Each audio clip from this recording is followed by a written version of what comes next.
பர்திமேயு சுவிசேஷ ஊழியங்கள் வழங்கும் நற்செய்தி நேரம். தேவ செய்தி பாஸ்டர் ஆர். அகஸ்டின். இந்த நாளில் உங்களோடு நான் பேசி வருகிறேன். இயேசு இந்த பூமிக்கு ஏன் வந்தார்? எதற்காக வர வேண்டும்? அநேகர் நினைக்கிறபடி, ஐயா, எல்லா மனுஷரையும் கெட்டு போகாம நித்திய ராஜ்யத்தில் கொண்டு சேர்க்கணும், அதுக்கு தான் வந்தார். இந்த உலக வாழ்க்கையில ஒரு மனிதனாலே பாவம் வந்தது.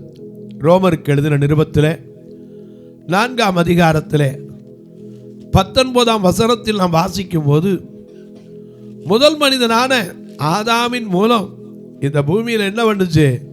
ஒரே மனிதனால இந்த மனித குலம் பாவத்திற்குள்ளாக என்ன செய்யப்பட்டது? மாற்றப்பட்டது. ஆனா ஒரே மனிதனாலே மீட்பு வருவதற்காக இயேசு வந்தார். உங்க வேதத்தை எல்லாரும் தேடி கையில் எல்லாரும் எடுப்பீங்களா? ரோமர் 4ஆம் அதிகாரத்தில் 19வது 20வது வசனத்தை எல்லாம் கையில் எடுத்துக்கிறீங்களா? இந்த பூமிக்கு வந்தார். எதுக்கு வந்தார்? எல்லாருக்கும் தெரியும். காரிருள் மேடையில் கண்டு கொள்ளில் ஏழை கோலம் பாரினில் வந்து வல்லவனே உள்மாதையவே நயவே. பாரினில் வந்த மன்னவனே உள்மாதையவே நயவே. காரிருள் மேடையில் கண்டு கொள்ளில் ஏழை கோலமதாய் பாரினில் வந்து வல்லவனே உள்மாதையவே நயவே.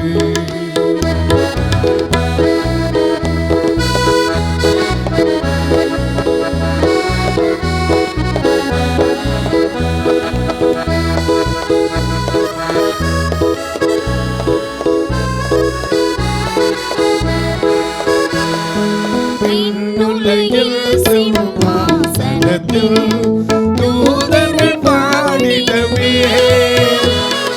விண்ணுலகில் சிம்மாசனத்தில் தூதர்கள் பாடிடவே, வீற்றிருக்காமல் பாடிடரானது மாதையவே நயவே. வீற்றிருக்காமல் பாடிடரானது மாதையவே நயவே. காரிருள் மேடையில் கண்டு கொடி நேரத்தில் ஏழை கோலமதாய்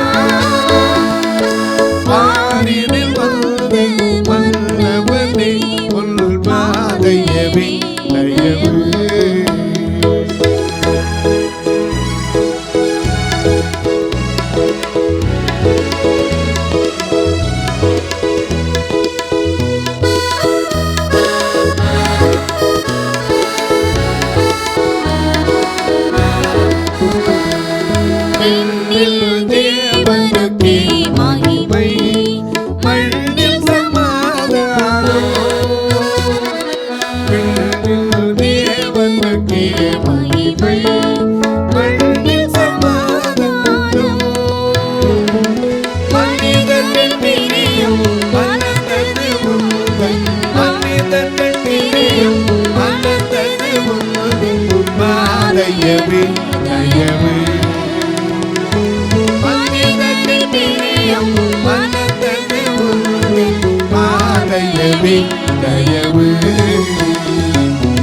காரிருள் மேடையில் கண்டு கொடி நேரத்தில் ஏழை கோலமதாய் பாரினில் வந்து வல்லவனே உள்மாதையவே நயவே. பாரினில் வந்து வல்லவனே உள்மாதையவே நயவே.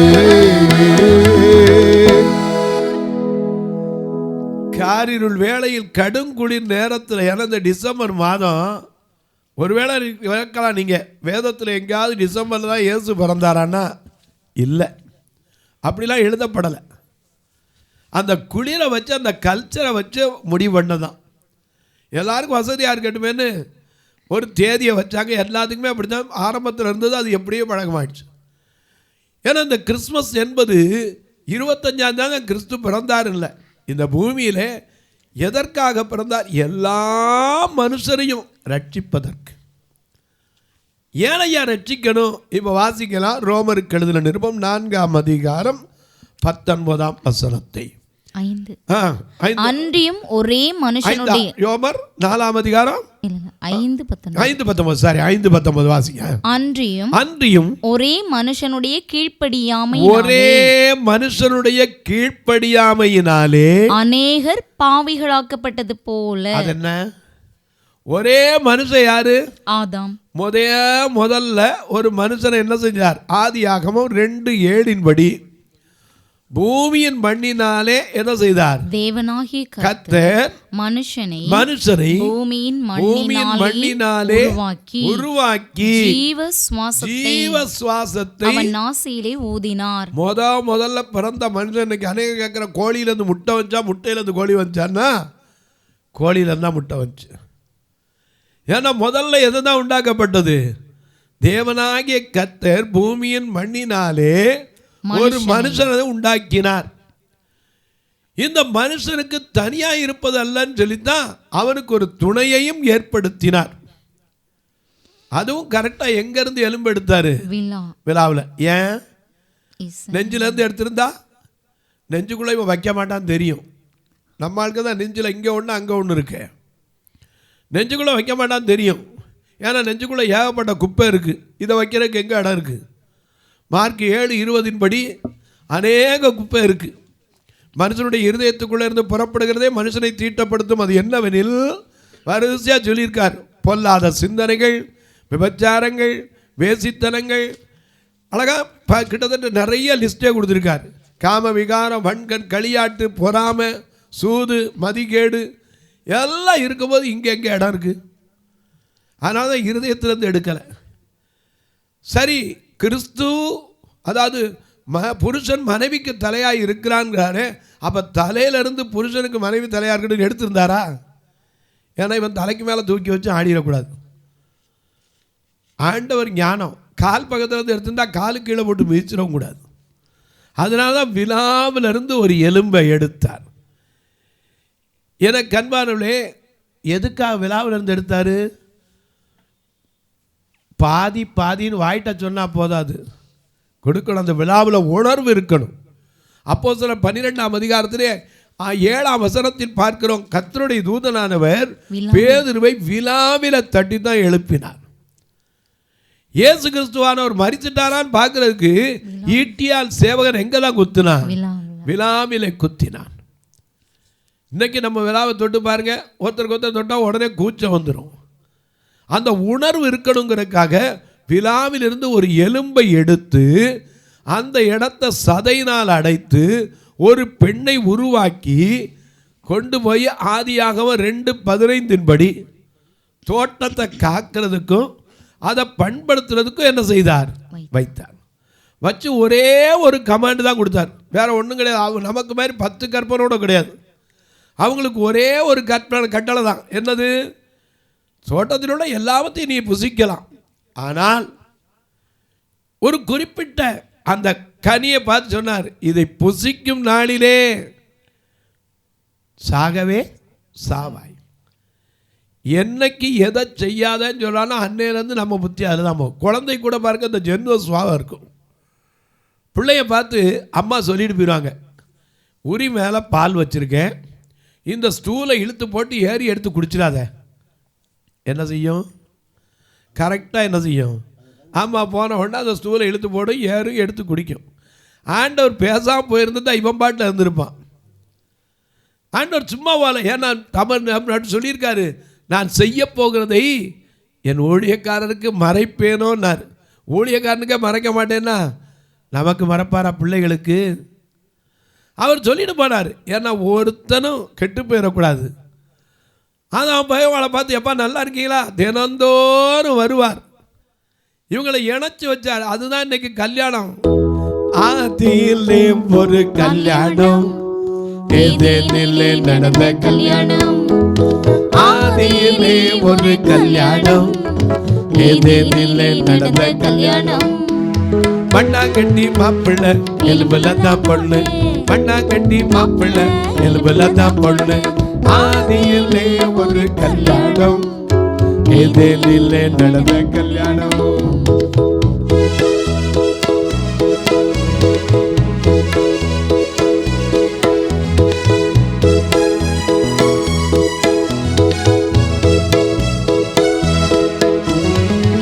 கட்டி மாப்பிள்ளதான் அதான் பண்ணாச்சு, எலும்புலதான் பொண்ணு நம்ம ஏவாழக்காவும். மண்ணா கட்டி மாப்பிள்ளதான் அதான் பண்ணாச்சு, எலும்புலதான் பொண்ணு நம்ம ஏவாழக்காவும். தேவனோட உறவில்தான் வாழ்ந்து வந்தாங்க, பாவம் செய்த போது அது விலகி போனாங்க. தேவனோட உறவில்தான் வாழ்ந்து வந்தாங்க, பாவம் செய்த போது அது விலகி போனாங்க. மண்ணா கட்டி மாப்பிள்ளை எலும்புலதான் பொண்ணு, மண்ணா கட்டி மாப்பிள்ளை எலும்புலதான் பொண்ணு. டும் டும் டும் அக டும் டும் டும் அக டும் டும் டும் மேளமில்ல பீ நாதமில்ல. டும் டும் டும் மேளமில்ல பீ நாதமில்ல. அலங்கார மேடை இல்ல, ஆட்களங்கே கூட இல்ல. மண்ணா கட்டி மாப்பிள்ளை எலும்புலதான் பொண்ணு, மண்ணா கட்டி மாப்பிள்ளை எலும்புலதான் பொண்ணு. ஆதியிலே ஒரு கல்யாணம், ஏதேனிலே நடந்த கல்யாணம்.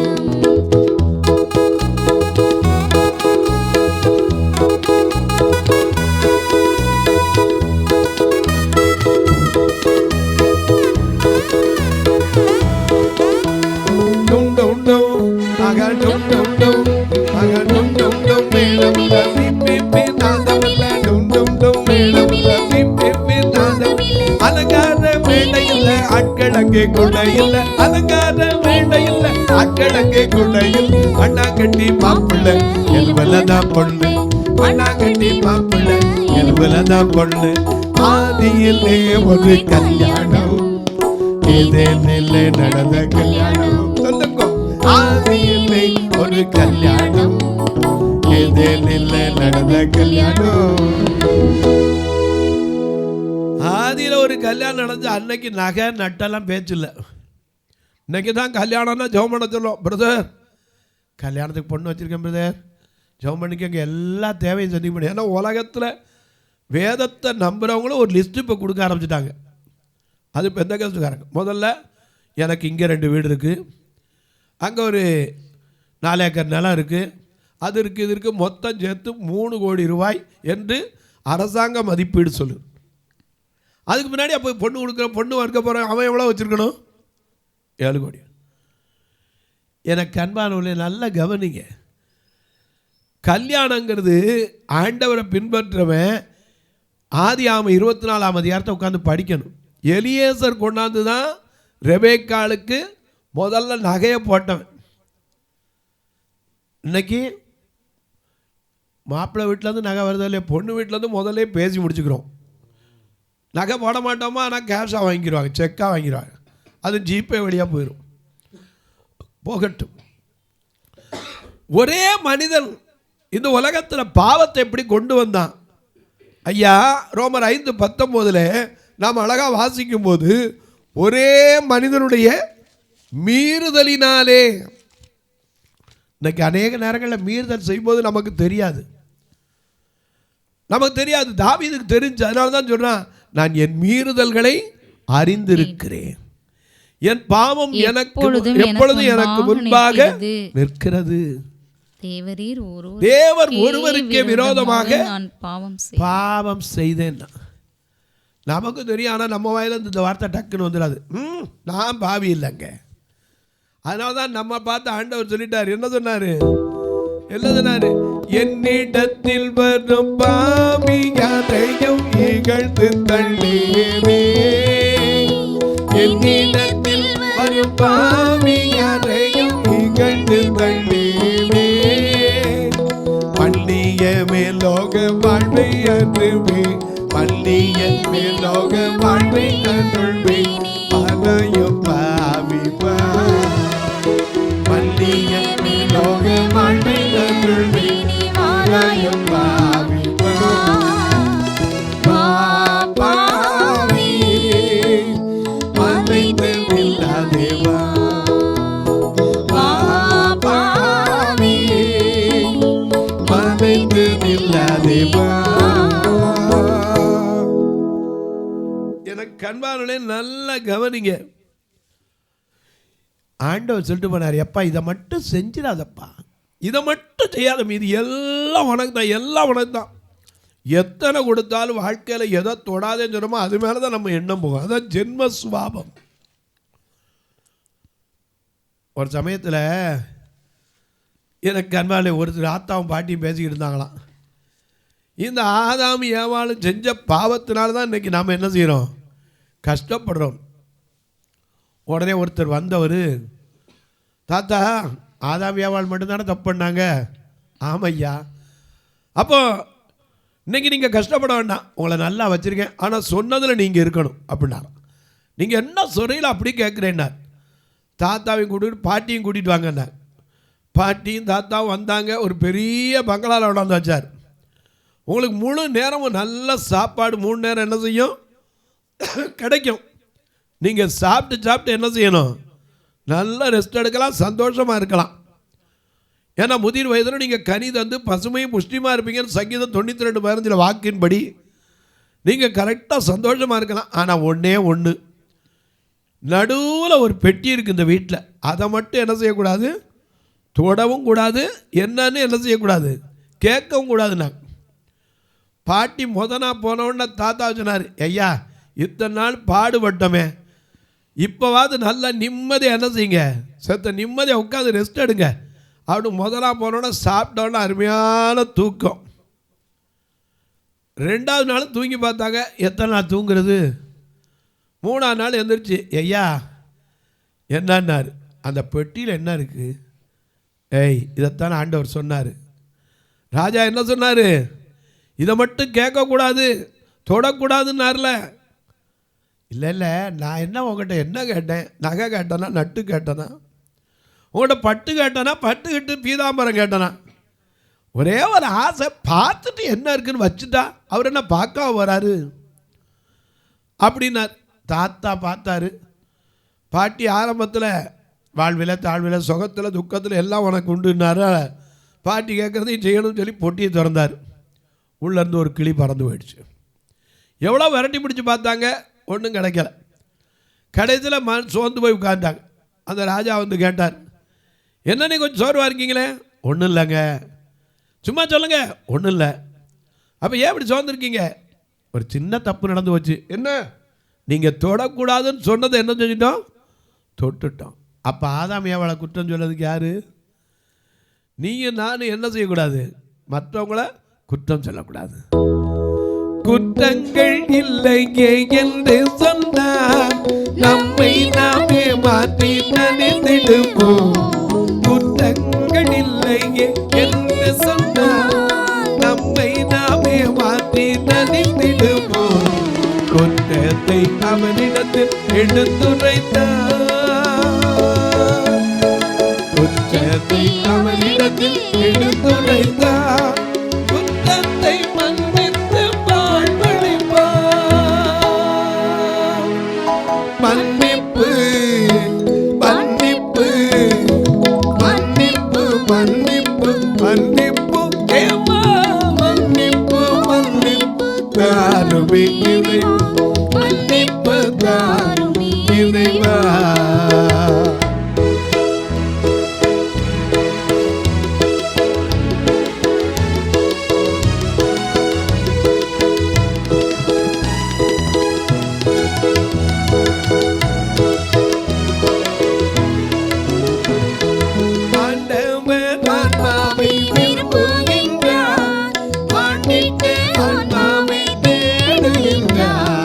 ஆண்டவர் ஆன்மாவை விரும்புகின்றார்,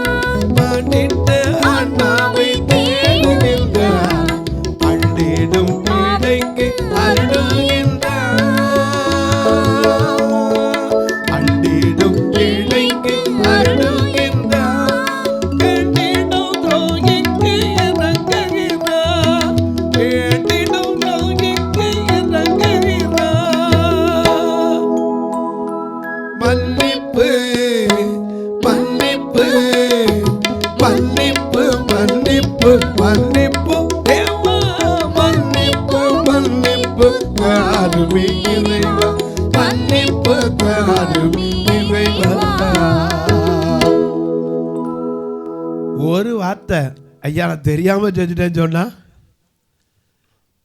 நம்மகிட்ட அதானே கிடையாது. ஐயா எபேசியர் 4:32 என்ன சொல்லப்பட்டிருக்கிறது? எபேசியர் 4:32 பாருங்க. மிக அழகா நமக்கு எழுதி வச்சிருக்கார் ஆண்டவர். ஒருவருக்கொருவர் தயவாய் மன உருக்கமாயும் இருந்து கிறிஸ்துவுக்குள் தேவன் உங்களுக்கு மன்னித்தது போல நீங்களும் ஒருவருக்கொருவர் மன்னியுங்கள். முடியுதா நம்மால? இயேசு அப்படி நாம செய்யத்தக்கதாக நமக்கு செய்யல. நம்முடைய பாவங்களுக்கு தக்கதாக நமக்கு செய்யாமலும் நம்முடைய அக்கிரமங்களுக்கு தக்கதாக நமக்கு சரி கட்டாமலும் இருக்கிறார். அதனால தான் நம்முடைய பாவத்தை அவர் என்ன செய்தார்? ஏற்றுக்கொண்டார். என் பாவத்தை சுமந்து தீர்த்தார். நீயும் நானும் சுமக்கிறத விட அவர் நம்முடைய மீறுதல்களை, நம்முடைய அக்கிரமங்களை, நம்முடைய பாவங்களை சுமந்து தீர்க்கிற கிருபாதார பலியாக தன்னையே ஒப்பு கொடுக்க வந்தார். ஏதோ இந்த பூமியில் ஒரு மனுஷனை மாதிரி நான் தலைன்னு சொல்கிறதுக்கு வரலங்க. அவர் அடிமையின் ரூபம் எடுத்து மனித சாயலாகி வந்தது. நரிகளுக்கு குழிகள் இருந்தது, பறவைகளுக்கு கூட கூடுகள் இருந்தது. ஆனால் அவருக்கு என்ன செய்ய கிடையாது? தலை சாய்ப்பதற்கு இடமே இல்லை. தொலைக்காட்சியில் பார்க்கிறவர்களே நல்ல கவனிங்க. இயேசு ஏதோ இந்த பூமியில் ஒரு பிரதாபத்தை நம்பி வரல, பிரபலத்தை நம்பி வரல, தனக்கு ஒரு பெரிய இடத்தை உண்டாக்கிட்டு போகணுன்னு வரல. நமக்கு இடத்தை உண்டாக்குறக்காக தான் போயிருக்கார். இப்போ கூட நான் போய் உங்களுக்கு ஒரு இடத்தை ஆயத்தம் பண்ணின பின்பு திரும்பி நான் வருவேன், வந்து நான் எங்கே இருக்கிறோ அங்கே உங்களையும் கூடவே வச்சுக்கிறவேங்க தான் ஆயத்தம் பண்ண போயிருக்கார். உன்னை என்னை திக்கற்றவர்களாக விட்டுறக்கூடாது, வழி தடுமாறி நம்ம போயிடக்கூடாது, ஒருவனும் கெட்டு போகக்கூடாது, நித்திய ராஜ்யத்துக்கு வந்து சேரணுங்கிறக்காத்தான் இயேசு இந்த பூமியில் உன்னை போல என்னை போல வந்தார். தொலைக்காட்சியில் பார்க்குற நீங்கள் ஒரு வார்த்தை இதுக்காக ஜெபம் பண்ணுங்க. ஒரே ஒரு வார்த்தை உங்களுடைய தனிப்பட்ட குடும்ப ஜெபங்களில் வைத்துக்கொள்ளுங்க. இந்த நிகழ்ச்சி தொடர்ந்து வரணும்.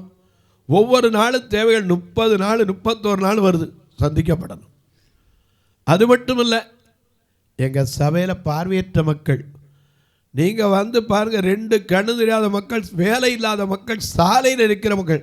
ஆனால் இந்த ஆத்துமாக்கள் ரட்சிக்கப்படணுமே, இவர்களும் கெட்டு போயிடக்கூடாது, எப்படியாவது தேவனுடைய ராஜ்யத்தில் சேரணும். அதற்கு தான் இத்தனை பாடுபட்டு. எந்த வெளிநாட்டு பணமும் இல்லை, நீங்களாக அனுப்புகிற 100, 200, 50 தான் இந்த ஊழியத்தை நடத்துது. நீங்களும் தொடர்ந்து ஜெபிங்க, நானும் உங்களுக்காக ஜெபிப்பேன். இந்த கிறிஸ்மஸ் காலத்தில் எல்லாருக்கும் நன்மைகளை செய்வதற்கு எல்லாரும் கவரு, நோட்டீஸு எல்லாம் அனுப்பி, இவ்வளவு தேவை ஒரு கவரே அனுப்பிடுறாங்க. நான் யாருக்கும் நோட்டீஸ் அனுப்புறதில்ல, யாருக்கும் கவர் அனுப்புறதில்ல, யார்ட்டையும் கூட்டு நீங்கள் இந்த ஒரு பொறுப்பை ஏற்றுக்கங்கன்னு சொன்னதே கிடையாது. யார் உள்ளத்தில் கர்த்தர் ஏவுறாரோ அவங்கள கொண்டு தான் இதுவரை தாங்கி வருகிறார், இனியும் தாங்குவார். நீங்களும் கர்த்தர் ஏவினால் இதில் 2 ஃபோன் நம்பர் வருது. ஒருவேளை கிறிஸ்மஸ் நாளில் உணவு கொடுக்க உதவலாம், அவங்களுக்கு நல்ல ஒரு துணிமணி கொடுக்க உதவலாம், கண்ணை போல உதவுகிற ஊன்றுகோல் கொடுக்க உதவலாம், ஏன் வர்றவங்க எல்லாருக்கும் ஒரு சாப்பாடு கொடுக்க உதவலாம். பார்வையற்றவர் மரித்தா கூட அடக்கம் பண்ணுறதுக்கு ஒரு ஃபியூனரல் ஃபண்டு எப்போ இருக்கணும், அதுக்கு உதவலாம். பார்வையற்ற சகோதரிகளுக்குன்னு ஒரு கட்டுமான பணி கட்டி வரோம், ஒரு இல்லம் கட்டி வரோம், அதற்கென்று உதவலாம். ஒரு சதுரடி 2300 தான். வாரம் திருநெல்வேலி ஆலயத்துக்கு கூட்டிகிட்டு வர்றதுக்கே ஒரு வேன் தான் வாடகைக்கு எடுத்து மாதம் 16,000 ரூபா செலவழிக்கிறோம். போன மாதம் ஒரு சகோதரி 5 வாரத்துக்கு ஏற்றுக்கிட்டனாலும் நான் நிம்மதியாக உட்காந்துருந்தேன். இந்த வாரம் இந்த ஞாயிற்றுக்கிழமை வரப்போகுது, ஐயோ எப்படி கொண்டு வர போகிறோமோ மனசுக்குள்ளே பாரம் உண்டு. எத்தனையோ பேர்கிட்ட பெரிய பெரிய நிறுவனங்களை வைத்திருக்கலாம், ஒரு பழைய வேனை கூட இந்த ஆலயத்துக்காக வந்தது வைக்கிற கர்த்தர் ஏவினால் அவரே கொண்டு வருவார். நீங்கள் ஜெபிங்க, உங்கள் ஜெபக்காரி எது இருந்தாலும் காலை 10லேருந்து 5 மணிக்குள்ளே சொல்லுங்கள். ஒருவேளை கணக்கு வைக்கிறதுக்கு வழி உண்டாகிறத நாங்கள் பில்லு வைக்கிறோமே கேட்டீங்கன்னா என்கிட்ட கேட்டுட்டு அதுக்கப்புறம் நான் தர்றதில் போடுங்க, உங்களுக்கு அதற்கான காரியங்கள் உண்டு. அது மட்டுமல்ல, இப்போ உங்களுக்காக நான் ஜெபிக்க போகிறேன். நீங்கள் அந்த ஒருமனப்பட்ட ஆவியோடு ஜெபிப்பீங்களா? நல்ல பிதாவே, இயேசு இந்த உலகத்தில் ஏன் வந்தார்? ஏதோ ஒரு பிரபலத்தை விரும்பி அல்ல, ஒரு புகழ்ச்சியை விரும்பி அல்ல, தனக்கு ஒரு பேர் வேண்டும் என்பதற்காக அல்ல. அவரை பார்த்து நல்லவர் என்று அநேகர் சொல்லவும் இல்லை. ஆனால் நல்லவராக, நன்மை செய்கிறவராக அன்றைக்கும் இன்றைக்கும் என்றைக்கும் ஜீவிக்கிறார். ஒவ்வொருடைய கண்ணீர் மாற, கவலை மாற அவர் தம்முடைய கரத்தை நீட்டி உன் எல்லைகளை பெரிதாக்கி தீங்கு ஒரு நாளும் துக்கப்படுத்தாமல் காக்க வேண்டும் என்று ஆண்டவரிடத்தில் ஜெபிக்கிறேன். பிறந்த நாள், திருமண நாள், தங்களுக்கு அன்பான இழந்து நினைக்க தவிக்கிற மக்கள், வியாதி படுக்கையில் இருந்து கண்ணீர் வடிக்கிற மக்கள், வெளியே சொல்ல முடியாத வேதனைகளில் இருக்கிற மக்கள், எத்தனையோ பேர் நம்பி கொடுத்ததினால ஏமாந்த மக்கள், எத்தனையோ பேர் மருத்துவம் என்று மருந்து மாத்திரைகளினாலே தன் வியாதியை அதிகரித்து கொண்ட மக்கள், சுகர், பிரஷர், டயாலிசிஸ் பண்ணுகிற மக்கள், ஒவ்வொருடைய கரத்தில் கொடுக்கிறேன். ஒவ்வொருடைய கண்ணீர் கவலைகள் மாறட்டும். வரப்போகிற வருஷம் நோயற்ற வாழ்வு, குறைவற்ற சந்தோஷம் என் தேவன் கொடுப்பீராக. ஒவ்வொரு வீடும் யோபு 5:24 கூடாரம் சமாதானத்தால் நிறைந்திருக்கவும் அதில் ஒரு குறைவும் காணாதபடிக்கு கர்த்தர் ஆசீர்வதிப்பீராக. வானத்திற்கும் பூமிக்கும் சகல அதிகாரம் கொண்ட இயேசு கிறிஸ்துவின் ஈடு இணையற்ற வல்லமையுள்ள நாமத்தில் ஜெபிக்கிறேன் நல்ல பிதாவே, ஆமென். சபை ஆராதனை ஞாயிறு காலை 10 மணி முதல் 12 மணி வரை. இடம் பர்திமேயு சுவிசேஷ ஆலயம், அன்னை சத்யா நகர், இளமனூர் அஞ்சல், சக்கிமங்கலம் வழி, மதுரை மாவட்டம். பின்கோட் 625201 மற்றும் பர்திமேயு சுவிசேஷ ஜெப வீடு, plot number 107, Eden garden, Muthur, Tirunelveli. Pincode 627011. சிறப்பு உபவாச கூட்டம் ஒவ்வொரு மாதமும் 2வது சனிக்கிழமை காலை 10 மணி முதல் 1 மணி வரை நாகர்கோவில் YMCA ஹாலில் வைத்து நடைபெறுகிறது. மற்றும் ஒவ்வொரு மாதமும் 4வது சனிக்கிழமை காலை 10 மணி முதல் 1 மணி வரை திருநெல்வேலி புதிய பேருந்து நிலையம் அருகில் உள்ள கிரேஸ் ஹாலில் வைத்து நடைபெறுகிறது. எங்கள் எல்லா ஆராதனைகளிலும் கலந்து கொண்டு தேவனை மகிமைப்படுத்த அன்பாய் அழைக்கிறோம். உங்கள் உதாரத்துவமான காணிக்கைகளினால் இவ்வூழியத்தை தாங்க விரும்பினால் R Augustine, account number 5021364331, IFSC code IDIB 000B066, Indian bank, BP Kulam, Madurai. GPay number 9842181917, BGM ministries மற்றும் 9442559772, பிளைண்ட் மினிஸ்ட்ரீஸ் அகஸ்டின். உங்கள் தொடர்புக்கு பாஸ்டர் ஆர் அகஸ்டின், பர்திமேயு சுவிசேஷ ஊழியங்கள், நாகமலை, புதுக்கோட்டை, மதுரை 625019. தொலைபேசி எண்கள் 9842181917 மற்றும் 9442559772. கர்த்தர் தாமே உங்களை ஆசீர்வதிப்பாராக.